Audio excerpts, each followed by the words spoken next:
Hi everyone. सो आज की video ये बहुत इम्पोर्टेंट है। इम्पोर्टेंट इसलिए है क्योंकि बहुत सारे बच्चे मुझसे ये क्वेश्चन पूछ रहे हैं ईमेल पर भी कि पासिंग क्राइटेरिया क्या है, इंटरनल असेसमेंट अगर दे नहीं दे उसका फाइनल एग्ज़ाम पर क्या इफ़ेक्ट पड़ेगा। अगर कोई बच्चा फाइनल एग्ज़ाम नहीं देता है तो इंटरनल असेसमेंट का क्या होगा, प्रैक्टिकल एग्जामिनेशन का क्या होगा।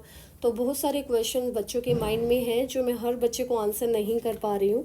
तो मैंने सोचा इसके ऊपर एक वीडियो बनाई जाए जो मैंने आपको टेलीग्राम में भी शेयर किया था, कुछ कंसर्न्स बच्चों की, उसमें से एक वीडियो हम इस पर डिस्कशन करेंगे। ये डिस्कशन ऐसी होगी कि आपको बहुत बहुत हेल्प मिलेगी इस वाले डिस्कशन से। साथ ही इसको स्किप करने का फ़ायदा ही नहीं है क्योंकि बहुत छोटी छोटी चीज़ें हैं जो हम डिस्कस करने वाले हैं। तो पूरी ध्यान से देखिएगा, एटलीस्ट 10-12 मिनट अपने लिए ज़रूर निकालिए, ठीक है। तो चलिए स्टार्ट करते हैं आज की डिस्कशन। सबसे पहला जो दिल्ली यूनिवर्सिटी का ये डॉक्यूमेंट है, मैं आपको इससे शुरुआत करना चाहती हूँ क्योंकि मैं जो कुछ भी बोलूँगी on the basis of document बोलूँगी, ठीक है। तो ऐसा नहीं है कि आपको हवा में बढ़ा चढ़ा कर कुछ भी बोल दिया। ऑब्वियसली आपके फ्यूचर का सवाल है, सब कुछ आपको पता होना चाहिए कि ऐसा भी कोई रूल है। तो रूल क्या कहता है कि हर सेमेस्टर दिल्ली यूनिवर्सिटी में एग्ज़ाम्स होंगे। इंटरनल असेसमेंट का एक क्राइटेरिया होगा, दूसरा एंड सेमेस्टर एग्जामिनेशन होगा।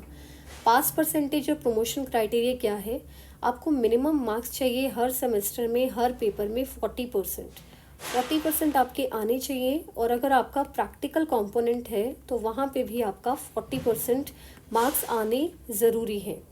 तो एक स्टूडेंट को 40% एग्जामिनेशन में सिक्योर करना ही है।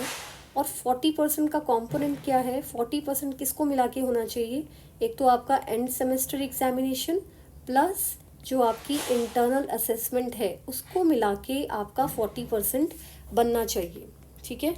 और जो स्टूडेंट्स इसको नहीं फुलफ़िल कर पाएंगे, 40% कॉम्बिनेशन में नहीं ला पाएंगे, उनको फिर पास भी नहीं किया जाएगा, वो बच्चे फिर फेल ही अनाउंस किए जाते हैं।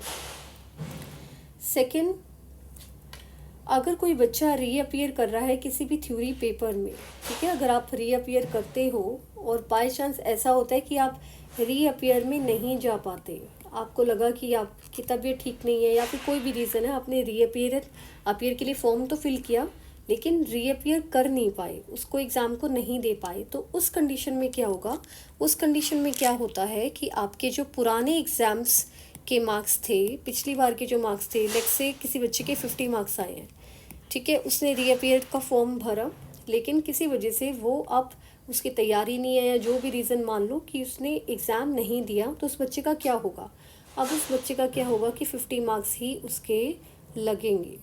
अगर वो बच्चा एग्ज़ाम दे देता है तो अब के जो करंट स्टेटस होगा, यानी कि अब उसके रीअपियरेंस के बाद कितने मार्क्स आएंगे, वही उस बच्चे के फाइनल मार्क्स लगेंगे। मान के चलते हैं कि रीअपियर करके आपके 45 मार्क्स आ गए, पिछली बार आपके 50 थे, ठीक है, पहले 50 थे और अब करंट आए हैं 45। तो इन दोनों में से क्या कैलकुलेशन होगी, तो जो करंट होगा वही आपकी फाइनल मार्कशीट में जाएंगे, यानी कि आपके जाएंगे आपके पास 45 मार्क्स। तो ये तो रीवैल्यूएशन का क्राइटेरिया है, ठीक है। उसके बाद एक चीज़ और है इसमें, फॉर एग्जाम्पल लेट्स से कि a student reappearing in paper prescribed for semester 1 examination may do so along with subsequent semester 3 examination and not along with papers for semester 5। अगर किसी बच्चे की सेमेस्टर 1 में बैक आई है या फिर वो रीअपियर कर रहे हैं तो उसको अपने सेमेस्टर 3 के एग्जामिनेशन के साथ साथ वो पेपर देने होंगे। तो ये एक रूल है जो आपको पता होना चाहिए। साथ ही साथ reappearance in practical examination shall not be allowed. अगर आपके प्रैक्टिकल एग्जामिनेशन में कितने भी मार्क्स आए हों वो आपके फाइनल मार्क्स होते हैं, ना तो उसका कोई री इवेल्युएशन होता है और ना ही उसका कुछ री अपियर आप कर सकते हो। तो प्रैक्टिकल एग्जामिनेशन बच्चे हल्के में ले लेते हैं, प्रैक्टिकल एग्जामिनेशन आपको ज़रूर देने चाहिए, वरना क्या होगा, उसको आप री अपियर नहीं कर पाओगे। अब बात आती है इंटरनल असेसमेंट की। इंटरनल असेसमेंट का क्या होता है कि जो इंटरनल असेसमेंट आपकी लगाई जाती है सेमेस्टर्स में वही आपकी आगे फॉरवर्ड होती है। मान लीजिए कि आपने आईए में आपके आए 25 में से लेट्स से 20 मार्क्स, ठीक है, किसी वजह से आप पेपर नहीं दे पाए, और जब अगली बार आप रीअपियर का एग्ज़ाम फिल करोगे सेमेस्टर 3 के साथ या फिर सेमेस्टर 5 के साथ, जो भी सेमेस्टर आपके साथ इन्वॉल्व होगा, उसमें आपकी जो आईए जाएगी वो 20 ही जाएगी, वो चेंज नहीं होगी। तो एक चीज़ तो ये है, ठीक है। तो ये मोटी मोटी सी चीज़ है। अब हम डिस्कस कर लेते हैं सबसे इम्पोर्टेंट चीज़ जिसके ऊपर ये वीडियो है अभी, ठीक है। स्टार्ट करते हैं। एक बच्चे की क्वेरी आई थी मेरे पास कि उस बच्चे को लगता है कि वो एग्ज़ाम नहीं दे पाएगा इस बार, और उसकी आईए का क्या होगा। अगर कोई ऐसा बच्चा है जो एग्ज़ाम नहीं देगा, उसे अपने इंटरनल असेसमेंट ज़रूर देनी चाहिए, क्योंकि इंटरनल असेसमेंट आपकी एक बार लगी तो वो फाइनल है। अगली बार आपकी इंटरनल असेसमेंट के लिए रीअपियर का कोई भी एग्ज़ाम नहीं होगा। तो किसी भी बच्चे को अपनी रीअपियर आईए तो बिल्कुल नहीं छोड़नी चाहिए, और प्रैक्टिकल एग्जामिनेशन बिल्कुल नहीं छोड़नी चाहिए, ठीक है। और दूसरी क्वेरी थी कि फॉर एग्ज़ाम्पल लेट्स से कि एक बच्चे ने मुझसे ईमेल पर एक क्वेश्चन पूछा कि वो आईए नहीं दे पा रहा है। एक बच्चा है जो इंटरनल असेसमेंट नहीं दे पा रहा है, ठीक है। अगर आपका केस ऐसा है कि आप इंटरनल असेसमेंट नहीं दे पा रहे हो, तो आपको क्या लगता है कि आपकी बैक आ जाएगी या फिर आपको कितने मार्क्स चाहिए। तो ये हमने पहले से ही देख लिया कि आईए अगर आप नहीं देते हो तो आपको पूरे 40% आपके थ्योरी पेपर में आने ही चाहिए।